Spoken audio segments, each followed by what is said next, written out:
Continuando la semana 25, Fundamentos de Electricidad, que pertenece a la unidad 6 de noveno grado, hemos terminado la etapa de indagación, donde observamos y entendimos qué son las cargas eléctricas y cómo se comportan. En esta parte 2 vamos a dar un paso hacia adelante y entrar en la etapa de creatividad. Aquí no solo vamos a observar, sino que vamos a empezar a cuantificar esas interacciones calculando la fuerza eléctrica o fuerza electrostática. Para iniciar la etapa de creatividad, quiero que nos fijemos en la observación que nos comparte Elisa, porque es la base de lo que haremos ahora. He leído que las cargas eléctricas pueden ser positivas o negativas, y al interactuar generan una fuerza eléctrica. Lisa ha dado en el clavo. Después de ver cómo las cargas eléctricas se atraen o repelen en el electroscopio, la pregunta natural es, ¿qué tan fuerte es esa interacción o repulsión? O mejor dicho, ¿qué tan fuerte es esa atracción o repulsión? Esa fuerza eléctrica de la que habla Lisa es lo que vamos a aprender a calcular en esta actividad. Vamos a pasar de la observación a la medición y al cálculo, entendiendo cómo el signo de las cargas fluye en la dirección de esa fuerza.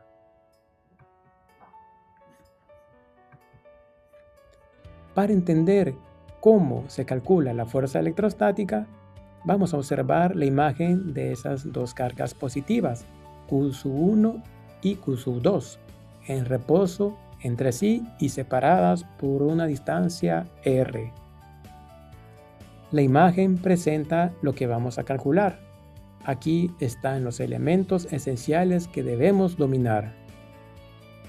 Esa es la fórmula de la ley de Coulomb. La magnitud de la fuerza eléctrica entre dos cargas puntuales en reposo distanciadas se calcula con la expresión F es igual a la constante de Coulomb K, que es un número que nos dice qué tan intensa es la interacción, multiplicada por el producto de las magnitudes o valores absolutos de las dos cargas eléctricas dividido entre la distancia al cuadrado que separa las dos cargas. El valor del producto de las magnitudes de ambas cargas siempre es positivo, porque solo me importa la cantidad y no el signo. Pero la fuerza no solo tiene una magnitud, también tiene dirección y sentido. La dirección siempre es la línea recta imaginaria que une las dos cargas. El sentido de la fuerza lo defino según los signos de las cargas eléctricas. Si son cargas de signo opuesto, las fuerzas son de atracción y las fuerzas van la una hacia la otra. En la figura, como son del mismo signo, vemos claramente cómo sus vectores de fuerza apuntan en sentidos opuestos, indicando repulsión. Usando un vector unitario con el signo adecuado, indicamos la dirección y el sentido correcto de la fuerza. Los vectores unitarios que usaremos son más I, más J y menos J.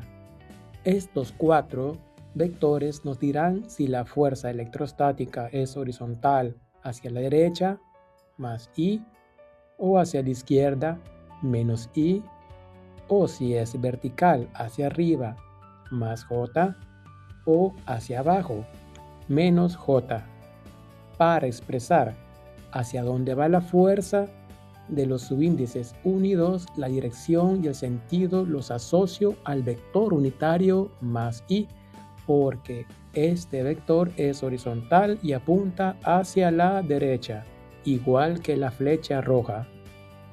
Por el contrario, la otra fuerza, F de subíndice 2 y 1, se expresa con el vector menos I, porque apunta hacia la izquierda. Si te fijas bien, el signo positivo o negativo de la fuerza no indica si es de tipo atractiva o repulsiva. En síntesis, La dirección y el sentido de la fuerza electrostática lo da el vector unitario. Entonces, ¿cómo sabremos si es de atracción o repulsión la fuerza? Sencillamente basándonos en los signos de las cargas eléctricas. Cargas del mismo signo se repelen, es decir, tienden a alejarse entre sí, y las cargas de signo contrario se atraen, es decir, se juntan. Hablemos de las unidades. Para que nuestros cálculos sean correctos, debemos usar todas las unidades de la ley de Coulomb en el sistema internacional. Esto implica que la carga Q se mide en Coulomb, de símbolo C, la instancia R se mide en metro, símbolo M minúscula, la fuerza F se medirá en Newton, es una N mayúscula, y aquí viene el cuidado. Como ya anticipamos, es muy común que las cargas se den en prefijos como nanocoulomb o microcoulomb. Siempre debemos convertirlas a Coulomb antes de usar la fórmula de la ley de Coulomb. Con esta base estamos listos para empezar a resolver problemas numéricos y calcular esas fuerzas eléctricas aplicando estos fundamentos de electricidad que nos llevarán a desarrollar en nuestros estudiantes la competencia de la unidad 6. La ley de Coulomb nos indica que la fuerza con que se atraen o repelen dos cargas depende de cuánto cargadas están y de la distancia que las separa. Mientras más carga o más cerca estén, la fuerza es mayor. Si están más lejos, la fuerza es menor. Ahora que tenemos claras las bases matemáticas y físicas de la ley de Coulomb, vamos a ponerla en práctica con un ejemplo concreto. Esto nos ayudará a entender cómo aplicar la fórmula y, lo más importante, cómo interpretar el resultado. Ejemplo 1. Fuerza eléctrica. El enunciado dice: encuentra la fuerza eléctrica sobre la carga de la izquierda. Dos cargas eléctricas Q1 igual a menos 10.0 nanocoulomb, Q2 igual a más 15.0 nanocoulomb, distancia R igual a 0.0020 metros, constante eléctrica K igual a 8.988 por 10 a la 9 Newton metros al cuadrado sobre Coulomb al cuadrado. Primero, convierte cada carga en nanocoulomb. De NC a Coulomb C. El producto del valor absoluto de las dos cargas eléctricas queda expresado en coulombs al cuadrado y es positivo. Segundo, aplica la ley de Coulomb. Sustituye todos los valores en la fórmula. La magnitud de la fuerza electrostática es F aproximadamente 0.34 newtons. Tercero, determina la dirección y el sentido de la fuerza electrostática sobre la carga de la izquierda. Esto es la parte crucial. Puedes ver el marco de referencia dibujado como el eje X, donde en la coordenada X igual a 0 metros se ubicó la carga negativa, Q1. A la derecha de ella vemos la carga positiva, Q2. Sobre el eje X, la fuerza que ejerce Q2 sobre Q1 es de atracción, porque ambas son cargas eléctricas de signos contrarios, entonces se atraen. Por lo tanto, la fuerza eléctrica sobre la carga de la izquierda es aproximadamente más 0.34 newtons y, es decir, la fuerza apunta hacia la derecha, porque el vector unitario es más I. Hagamos un comentario adicional. Recordemos la tercera ley de Newton. ¿La recuerdas? La fuerza que un objeto 1 ejerce sobre un objeto 2 es igual en magnitud y dirección, pero en sentido opueto a la fuerza que el objeto 2 ejerce sobre el objeto 1. Por ende, la fuerza que el objeto con carga Q1 ejerce sobre el objeto con carga Q2 llevaría los subíndices intercambiados. F con subíndice 1 y 2, y su vector unitario sería menos I, escribiéndose menos 0.34 newtons I. Este ejemplo muestra cómo la ley de Coulomb permite calcular la fuerza y cómo el análisis de los signos de las cargas es fundamental para determinar la dirección y el sentido de la fuerza. Hemos calculado la fuerza electrostática y ahora vamos a pasar a una parte muy interesante de la creatividad: explorar el potencial eléctrico. Para esta actividad C, llamada comportamiento del potencial eléctrico, vamos a realizar un experimento práctico que nos ayudará a visualizar ese concepto, que a veces puede ser un poco abstracto. Estratégicamente, en la diapositiva he colocado algunas imágenes. Hay de papel aluminio, de agua, sal, baterías AA de 1.5 volt y un multímetro. Son materiales que toman un rol protagónico para observar y medir cómo se comporta el potencial eléctrico. Además, esto ayudará a familiarizarnos visualmente con lo que vamos a usar en el experimento. El listado de todos los materiales lo tenemos en pantalla. Con estos materiales vamos a construir un pequeño sistema que nos permitirá mapear el potencial eléctrico alrededor de una carga eléctrica modelada como puntual y entender cómo se distribuye su potencial dentro de un espacio de 2 dimensiones. Será una experiencia muy reveladora.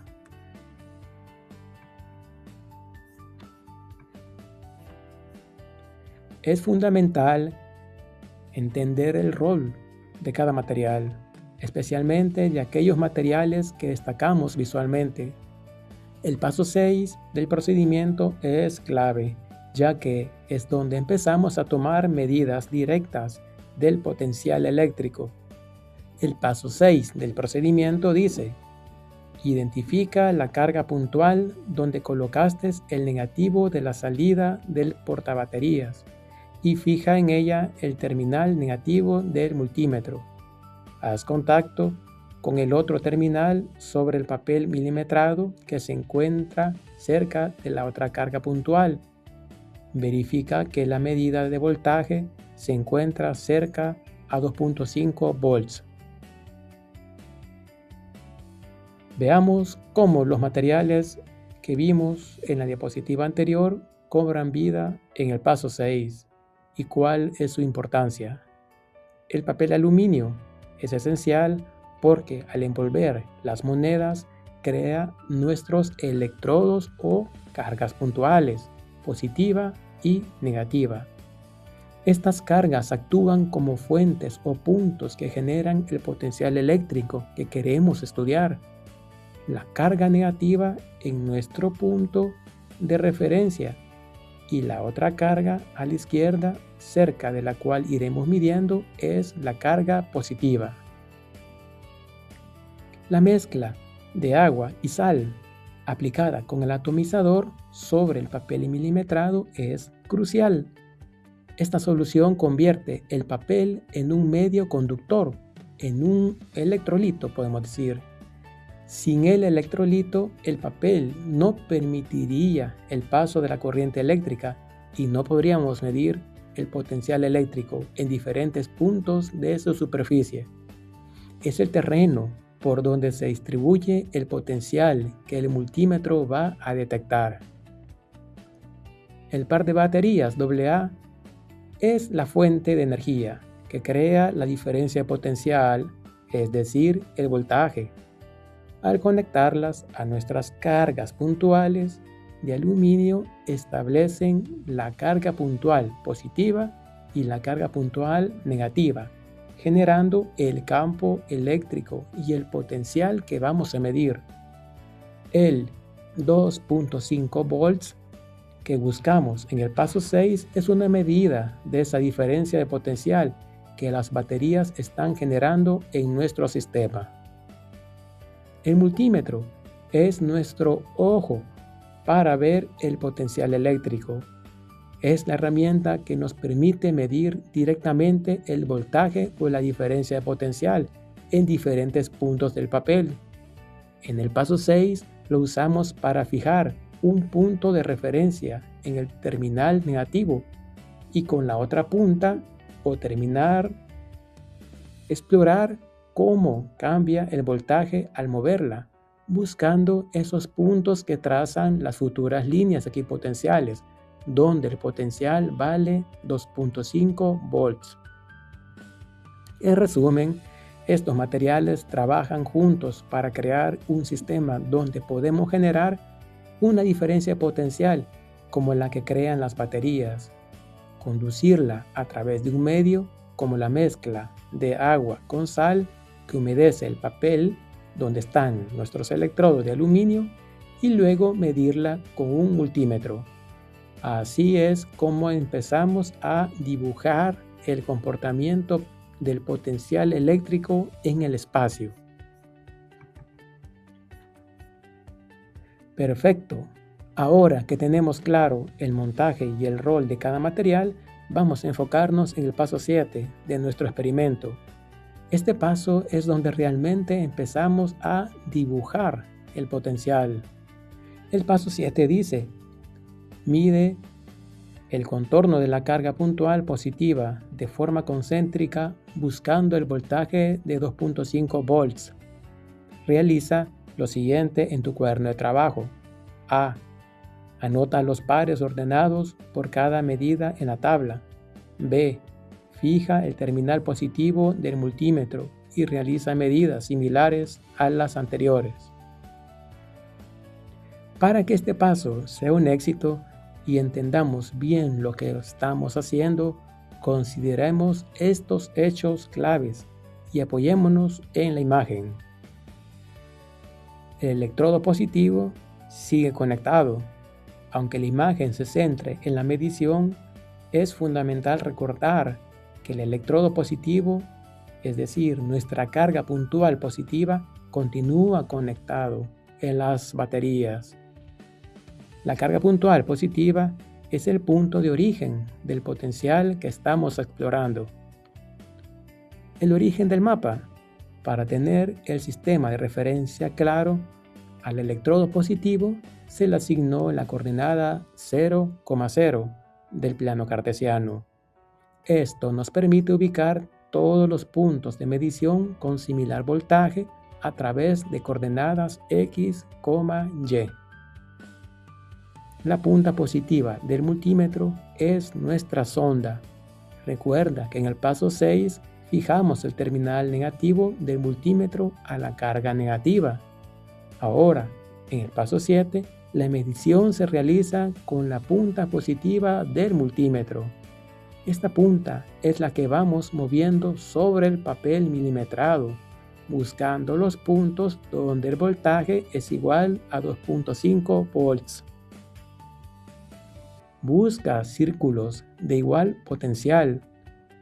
El objetivo de mover la punta del multímetro al contorno de la carga positiva de forma concéntrica es encontrar todos los puntos que tienen el mismo valor de potencial eléctrico, en este caso 2.5 volts. Al unir estos puntos estaremos trazando una línea equipotencial. Registra los mapas de potencial. Al anotar los pares ordenados X, Y en la tabla del cuaderno de trabajo, estamos creando el mapa del potencial eléctrico. Esto nos permitirá visualizar cómo se distribuye el voltaje alrededor de la carga. La inversión de la medición es el literal B del paso 7. Un detalle importante es que se hace lo contrario al paso 6. Fijar el terminal positivo del multímetro a la carga positiva y realizar medidas con voltaje similar alrededor de la carga negativa. Esto nos permitirá ver cómo se comporta el potencial en ambas cargas. Este paso es fundamental porque nos permite pasar del concepto abstracto de potencial eléctrico a una representación visible y medible, sentando las bases para entender las líneas equipotenciales y el campo eléctrico. Excelente. Hemos llegado al espacio diseñado para nuestros estudiantes, donde transformarán sus mediciones en la representación visual del comportamiento del potencial eléctrico. Esta diapositiva fue tomada de la página 100 del cuaderno de trabajo. Aquí el objetivo es que los estudiantes dibujen lo que el multímetro les ha estado diciendo. Registro de coordenadas y potenciales. En la tabla del cuaderno de trabajo, los estudiantes anotarán los 10 pares ordenados X, Y que encontraron para los diferentes valores de potencial, es decir, 2.5 volts, 2.0 volts, 1.5 volts, 1.0 volts y 0.5 volts, es decir, 10 pares ordenados para 2.5 volts, otros 10 pares ordenados para 2.0 volts y así sucesivamente hasta el potencial 0.5 volts. Esto lo registran tanto para la carga puntual positiva, que se indica en el literal 7A, como en la siguiente diapositiva, que es para la carga puntual negativa, señalado en el literal 7B. Este registro sistemático es fundamental para la ciencia que se está descubriendo detrás de este experimento. Vamos a graficar las líneas equipotenciales. Una vez que tengan sus datos, la siguiente tarea es graficar esos puntos en el papel milimetrado de la derecha de la tabla. Al unir los puntos de igual voltaje, los estudiantes trazarán lo que llamamos líneas equipotenciales. Para una carga puntual, estas líneas deberían tener la forma de círculos concéntricos alrededor de la carga. Esto es un hallazgo clave del experimento. Este ejercicio es de suma importancia porque 1. Visualiza el concepto abstracto, potencial eléctrico, que es un concepto que a menudo resulta difícil de comprender.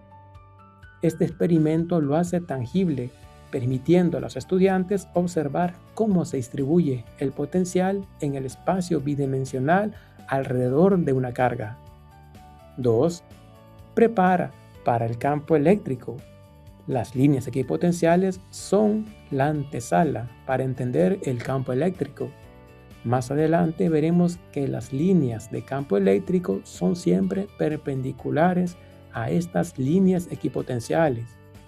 Al graficarlas, los estudiantes están construyendo la base visual para comprender la dirección y magnitud del campo eléctrico. Y 3. Refuerza habilidades. Además de los conceptos de física, esta actividad fortalece habilidades como la forma de tomar datos, el registro organizado y la representación gráfica, competencias transversales muy valiosas. Al finalizar esta actividad, los estudiantes tendrán un mapa visual del potencial eléctrico, una pieza fundamental